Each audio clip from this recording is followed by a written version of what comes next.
আসসালামু আলাইকুম। আজকে দেখতে পাচ্ছেন আমাদের শহীদুল আঙ্কেল, উনি হচ্ছে এক্সারসাইজ করছেন।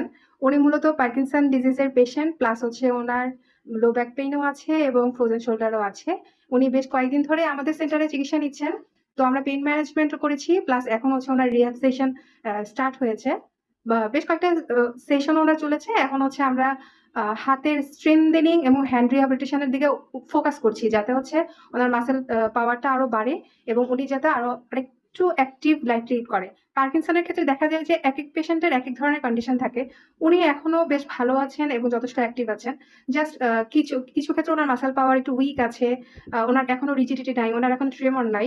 যারা একদম ইনিশিয়াল স্টেজে হচ্ছে ট্রিটমেন্ট নেন, তারা মূলত খুব ফাস্ট রিকভারি করেন এবং লং টাইম পর্যন্ত ভালো থাকেন। যারা দেখা যায় যে অনেক দেরিতে আমাদের এখান থেকে ট্রিটমেন্ট নিচ্ছেন বা ফিজিওথেরাপি নিচ্ছেন যেকোনো জায়গা থেকেই, তাদের প্রোগ্রেসটা আসলে অনেক স্লো হয়ে যায় বা অনেক কমপ্লিকেশনে তারা ভুগে। তো আশা করি আমাদের শহীদুল আঙ্কেল খুব দ্রুত সুস্থ হয়ে যাবেন। ওনার জন্য শুভকামনা। ধন্যবাদ।